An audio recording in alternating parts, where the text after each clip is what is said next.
Selamat malam Pak Desta Pranata Ginting SPD. Perkenalkan, nama saya Christine Santika dari kelas 11-13. Pada video hari ini, saya akan membahas materi pelajaran sejarah, yaitu bagian A mengenai masuknya Jepang dan jatuhnya Hindia Belanda.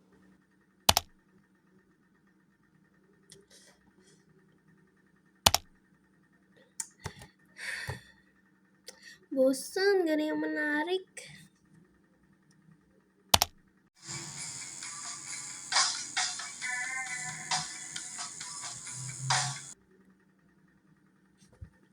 Apa nih?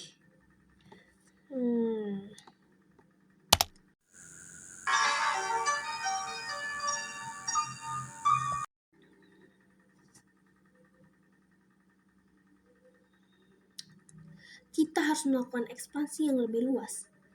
Kalau kondisinya terus seperti ini.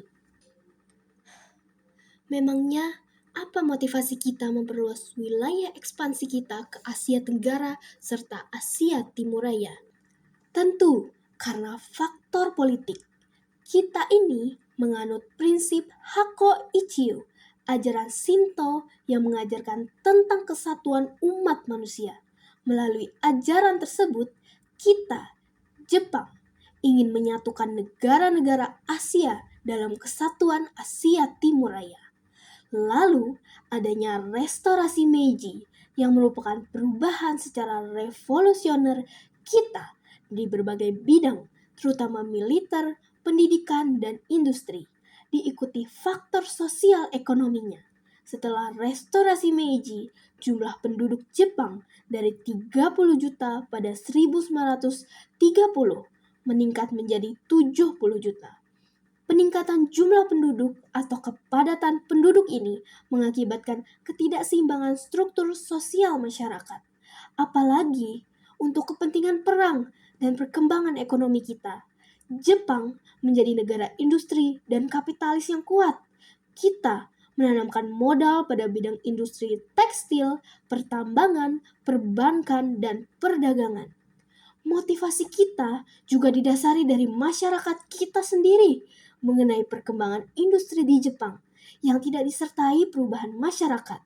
Sistem feodalisme dan rendahnya tingkatan hidup masyarakat mendorong kita menjadi pasar baru untuk memperluas hasil industri. Dampaknya juga, perkembangan industri Jepang terancam tidak stabil karena terbatasnya bahan baku yang tersedia di Jepang. Baiklah kalau begitu. Kapan kita akan melaksanakan ekspansi ini?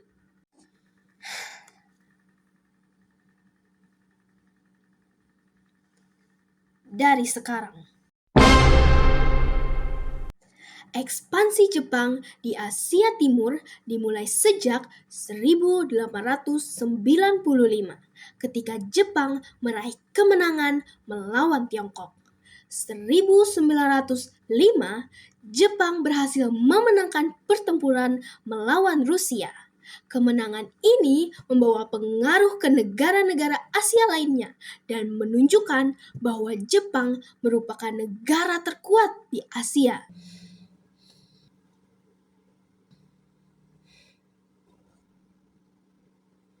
Oh gini, rasanya jadi negara terkuat di Asia.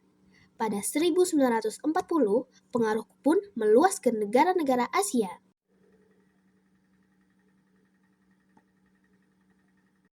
Pada saat yang sama, sebagian besar wilayah Asia Timur Raya masih dikuasai oleh negara-negara barat seperti Inggris, Belanda, dan Amerika Serikat. Amerika Serikat dan Inggris tidak senang dengan tindakan Jepang. Bro, gawat nih. Ada apa sih? Negara-negara barat berusaha membendung ekspansi kita. Mereka menjatuhkan sanksi ekonomi dan perdagangan. Selain itu, sejak 1 Agustus 1941, Amerika Serikat menghentikan ekspor minyak. Baik. Sebaiknya kita tenang dulu. Jangan gegabah.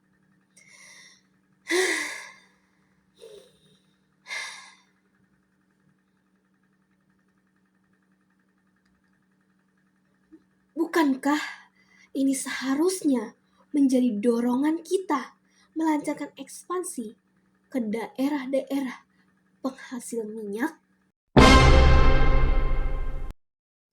Munculnya Jepang sebagai kekuatan di Asia Timur menimbulkan kekhawatiran bagi bangsa Belanda di Indonesia. Sejak kemenangan Jepang atas Rusia, keberadaan orang-orang Jepang di Indonesia mulai dicurigai pemerintah kolonial Belanda.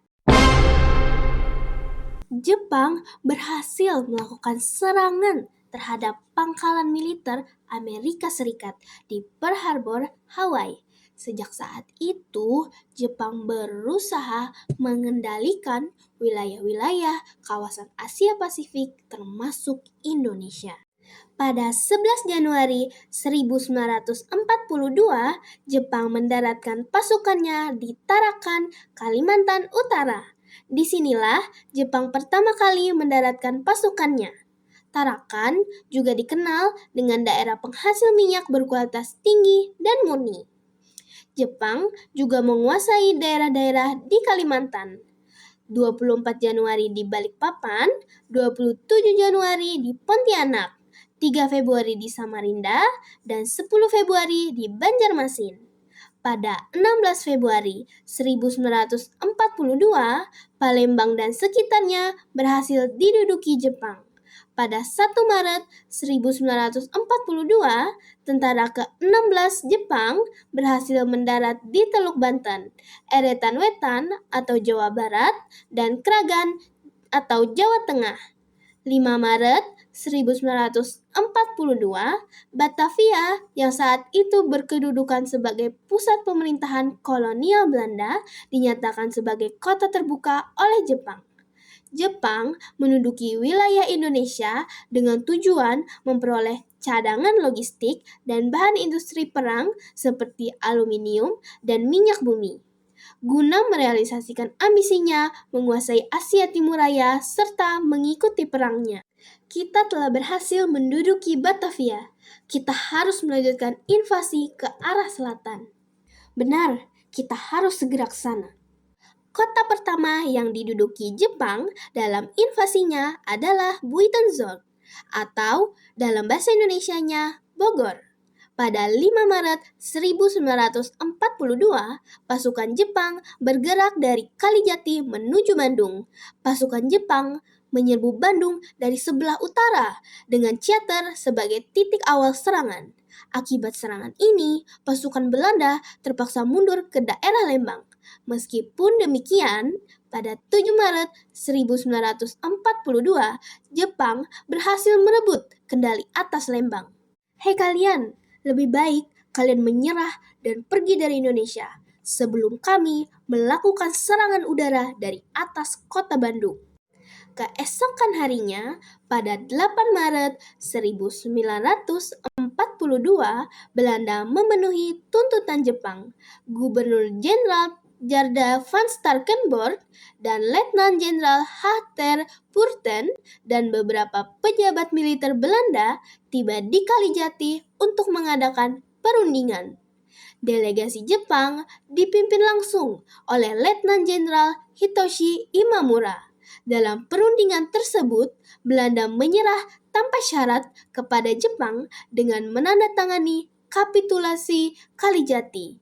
Penandatanganan perjanjian tersebut mengakhiri pemerintahan kolonial Belanda sekaligus menjadi awal periode pendudukan Jepang di Indonesia. Lihat mereka sangat bersukacita akan kedatangan kita. Terima kasih. Untuk itu, kami, Jepang, punya janji akan bangsa Indonesia. Janji propaganda maksudnya. Jepang berjanji membebaskan Indonesia dari penjajahan bangsa Barat. Jepang berjanji memajukan bangsa Indonesia. Jepang menegaskan mereka merupakan saudara tua bangsa Indonesia. Jepang mengizinkan penggunaan bahasa Indonesia setelah bahasa Jepang. Jepang mengizinkan bendera merah putih dikibarkan. berdampingan dengan bendera Hinomaru. Udah mau malam. Aduh, mau beres-beres deh. Nanti lagi nontonnya.